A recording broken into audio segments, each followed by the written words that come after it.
Assalamualaikum warahmatullahi wabarakatuh. Selamat pagi anak-anak semua. Bagaimana kabarnya hari ini? Semoga kita semua selalu sehat dan dalam lindungan Allah Subhanahu wa taala. Amin. Allahumma amin. Bertemu lagi dengan Pak Alisin kali ini di pelajaran Al-Qur'an Hadis kelas 2 SD Islam Al-Madinah Semarang. Anak-anak, kemarin Bapak sudah selesai menyampaikan materi tentang birrul walidain, yaitu bab terakhir yang kita pelajari di semester ini. Nah, sekarang Bapak akan menyajikan sebuah kisah teladan yang bisa kita ambil hikmahnya. Nanti kalian simak baik-baik kisahnya, nanti dipelajari dan bisa diteladani, yaitu tentang seorang pemuda yang sangat berbakti kepada kedua orang tuanya, terlebih lagi kepada ibunya. Selamat menyaksikan. Uwais Al-Qarni, pemuda yang terkenal di langit. Kisah ini bercerita tentang seorang pemuda bernama Uwais Al-Qarni yang hidup pada zaman Nabi Muhammad SAW.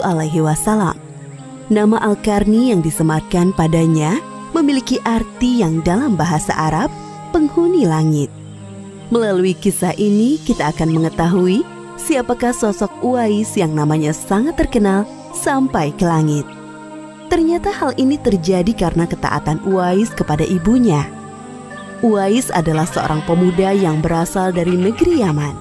Sejak lahir, ia memiliki penyakit sopak, timbul bercak-bercak putih di seluruh badan. Uwais adalah pemuda yang soleh dan giat bekerja. Sehari-hari ia mengembala domba milik para tetangga untuk memenuhi kebutuhan hidup. Uwais tinggal berdua dengan ibunya yang lumpuh dan buta. Walaupun hidup miskin, Uwais selalu bersyukur dan sangat menyayangi ibunya. Ia selalu berusaha memenuhi segala permintaan sang ibu. Uwais anakku, kemarilah sebentar nak. Baik ibu, apakah ada yang engkau butuhkan?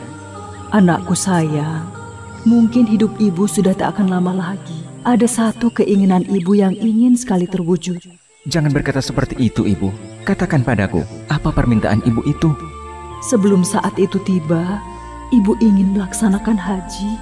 Mendengar perkataan ibunya, Uwais hanya termenung sambil berpikir. Aku sangat ingin mewujudkan permintaan ibu. Mohon ibu bersabar sampai saat itu tiba. Aku akan mencari cara agar kita bisa pergi ke Mekah untuk melaksanakan ibadah haji. Oh, terima kasih nak.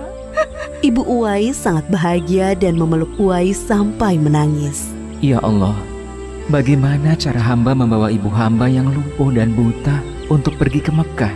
Sedangkan jarak dari Yaman ke Mekah sangat jauh, melewati padang pasir yang tandus. Biasanya orang-orang pergi ke sana menggunakan unta. Seekor domba pun aku tidak punya, apalagi unta. Uwais terus berpikir dan akhirnya menemukan suatu ide. Keesokan harinya, Uwais menemui pemilik domba dan membeli 1 ekor domba untuk dipelihara. Namun uangnya hanya cukup untuk membeli 1 ekor anak domba yang kecil. Setiap hari Uwais menggendong anak domba itu naik turun bukit. Orang-orang yang lewat tertawa melihat tingkah Uwais. Hei, coba lihat Uwais itu. Apa yang dilakukannya dengan anak domba itu? Dasar orang aneh. Uwais gila. Uwais sudah gila. Uwais tidak mendengarkan cemoohan dari orang-orang. Saat ini yang ada di pikirannya adalah ibunya. 8 tahun berlalu dan tibalah pada musim haji. Anak domba Uwais semakin bertambah besar. Beratnya mencapai 100 kg. Begitu pula sekarang semua orang tahu bahwa apa yang dilakukan Uwais adalah bentuk pengorbanannya kepada sang ibu. Uwais menggendong ibunya sambil berjalan kaki dari Yaman menuju Mekah. Subhanallah, alangkah besar cinta Uwais kepada ibunya itu. Sesampai di Mekah, Uwais tetap menggendong ibunya untuk bertawaf di Ka'bah. Di hadapan Ka'bah, ibu dan anak itu berdoa. Ya Allah, ampunilah semua dosa ibuku. Bagaimana dengan dosamu anakku? Dengan terampuninya dosa ibu, maka ibu akan masuk surga. Cukuplah ridho ibu yang mengantarkanku ke surga. Allah Subhanahu wa ta'ala mendengar percakapan ibu dan anak laki-lakinya. Seketika itu penyakit sopak yang dideritanya sembuh. Hanya tertinggal 1 bulatan putih di telapak tangannya. Terima kasih ya Allah. Sekembalinya dari Mekah, Uwais meminta izin kepada ibunya untuk pergi ke Madinah. Uwais ingin sekali bertemu dengan Nabi Muhammad SAW. Dengan berat hati, ibunya mengizinkan Uwais berangkat. Setelah urusanmu selesai, cepat pulang ya nak. Sesampainya di Madinah, Uwais segera mencari rumah Nabi Muhammad SAW. Setelah menemukan, ia mengetuk pintu dan mengucapkan salam. Keluarlah istri Nabi, Aisyah radhiyallahu anha, seraya membalas salamnya. Apakah saya bisa bertemu dengan Rasulullah SAW? Maaf sekali, Nabi sedang tidak berada di rumah. Beliau sedang berperang dan tidak tahu pasti kapan kembali. Mungkin sebulan atau beberapa bulan lagi. Uwais dihadapkan pada dua pilihan, menunggu kedatangan Nabi atau segera pulang ke Yaman.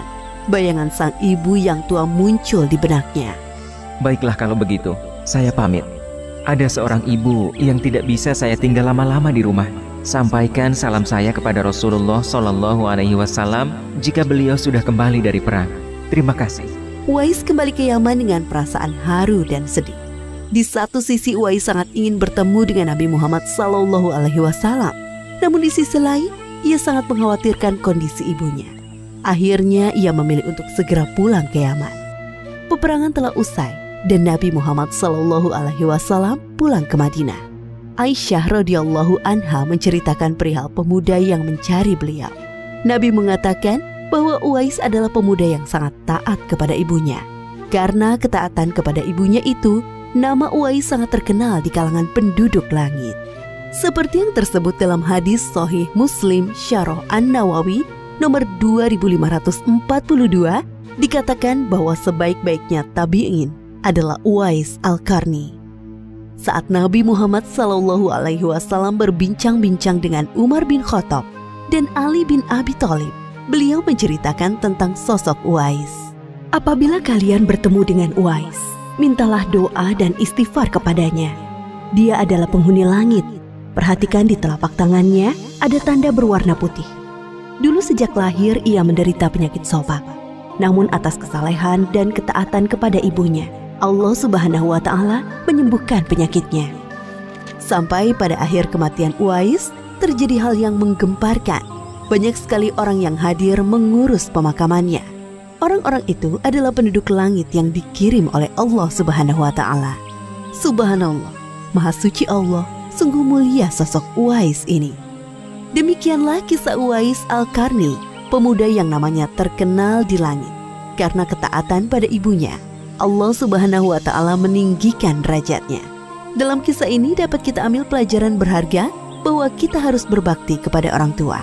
Semoga kisah Uwais Al-Qarni ini menjadi pengingat agar kita selalu mendoakan kedua orang tua di setiap waktu dan menambah ketaatan kepada mereka. Nah, demikian tadi sebuah kisah tentang seorang pemuda yang sangat berbakti kepada ibunya, sehingga dia rela menggendong ibunya dari rumahnya sampai ke Mekah untuk menunaikan ibadah haji. Demikian dari Pak Lisin, semoga bermanfaat. Kurang lebihnya mohon maaf. Nahtatim bihamdallah. Alhamdulillahirabbil alamin. Wassalamualaikum warahmatullahi wabarakatuh.